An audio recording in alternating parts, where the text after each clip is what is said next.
राहुल गांधी के लिए ये बहुत बड़ी जीत है। राहुल गांधी की संसद सदस्यता अब बच जाएगी।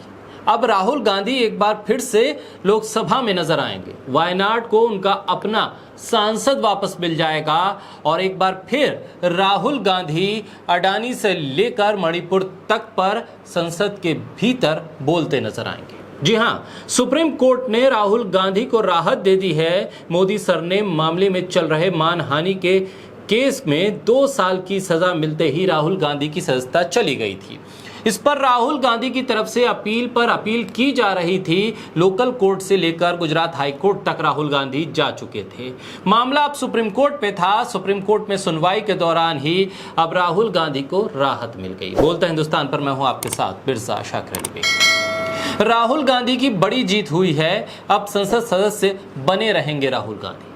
सुप्रीम कोर्ट ने कहा है कि राहुल गांधी की टिप्पणी गुड टेस्ट में नहीं थी। सार्वजनिक जीवन में सतर्क रहना चाहिए। हालांकि सुप्रीम कोर्ट ने यह भी कहा कि राहुल गांधी को मैक्सिमम 2 साल की सजा दी गई है। निचली अदालत ने इसका कोई कारण नहीं बताया कि आखिर क्यों उन्हें 2 साल की सजा दी जा रही है। हाई कोर्ट ने भी इस पूरे मामले पर विचार नहीं किया और ना ही ये जस्टिफाई कर पाई कोई भी गुजरात की अदालत कि राहुल गांधी को मैक्सिमम सजा क्यों दी जाए। राहुल गांधी की संसद सदस्यता अब बहाल हो जाएगी। अब इंतजार इस बात का है कि कब राहुल गांधी को यह फरमान मिले कि आप एक बार फिर से वायनाड के सांसद के तौर पर संसद में आ सकते हैं। अब संसद सदस्यता बहाल हो जाएगी। मोदी सरनेम मामले में अपनी 2 साल की सजा पर रोक लगवाने के लिए राहुल गांधी सुप्रीम कोर्ट आए थे। सूरत कोर्ट और हाई कोर्ट के फैसले को सुप्रीम कोर्ट में चुनौती दी गई थी और सुप्रीम कोर्ट ने सूरत कोर्ट और हाई कोर्ट के फैसले को निरस्त कर दिया। सजा पर रोक लगा दी। अब आगे सुनवाई चलती रहेगी। अगर चुनाव होने तक राहुल गांधी की सजा पर रोक रहती है तो वो अगला लोकसभा चुनाव भी लड़ सकते हैं। सुप्रीम कोर्ट के जरिए राहुल गांधी की 2 साल की सजा पर रोक लगाए जाने के बाद न सिर्फ कांग्रेस बल्कि विपक्षी इंडिया गठबंधन के सांसदों में भी अब जोश है। जीत के बाद नारे लग रहे हैं। राहुल गांधी की सजा पर रोक के बाद कांग्रेस मुख्यालय में भी जश्न का माहौल है। एक बार फिर राहुल गांधी एक सांसद के तौर पर संसद में नजर आएंगे।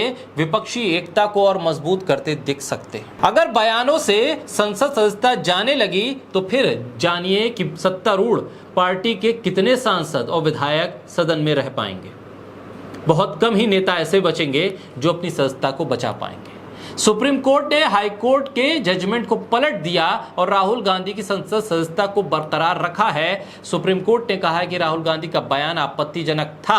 मामला केवल राहुल गांधी के अधिकार का ही नहीं है बल्कि उस सीट के वोटर्स के अधिकार का भी है जो राहुल गांधी से जुड़े हुए हैं। इसलिए अदालतों को यह तय करने से पहले कि किसकी सदस्यता जाए या न जाए, उस इलाके के वोटर्स का भी ध्यान रखना होगा।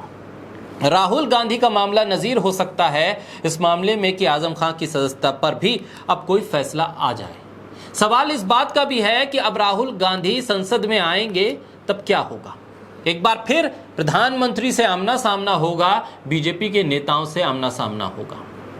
तब क्या होगा जब राहुल गांधी एक बार फिर अडानी के मुद्दे पर बोलेंगे, संसद के अंदर मणिपुर के हालात पर बोलेंगे, चीन के मुद्दे पर मोदी सरकार को घेरेंगे, बढ़ती महंगाई पर बोलेंगे, रोजगार के मुद्दों पर बोलेंगे, ट्रक चालकों से हुई मुलाकात पर बोलेंगे, दिल्ली के मोटर मैकेनिक से हुई मुलाकात के बारे में बात करेंगे, किसानों के साथ हुई बातचीत का जिक्र करेंगे। तब क्या होगा। जिन राहुल गांधी को संसद में बोलने से रोकने के लिए मुकदमे लाद दिए गए, हंगामा खड़ा कर दिया गया, वो राहुल गांधी अदालत के जरिए संसद में दाखिल होने के लिए तैयार है। ऐसे में यह तो तय है कि आने वाले दिनों में संसद के भीतर माहौल गरमाएगा, बयानबाजी तेज होगी और मोदी सरकार को घेरने के लिए विपक्ष की रणनीति को और मजबूती मिलेगी। 2024 से पहले राहुल की ये वापसी क्या विपक्ष की सत्ता में वापसी में तब्दील हो पाएगी या फिर राहुल गांधी के सियासी ग्राफ को तेजी की तरफ ये वापस ले जाएगी, इस पर नजर रहेगी। सियासत में बहुत कुछ बदलता रहता है और कुछ फैसले ऐसे होते हैं जो आने वाले वक्त में किसी बड़े ताबीर को लिख देते हैं। तो क्या राहुल गांधी की सजा पे रोक उसी तरफ संकेत है।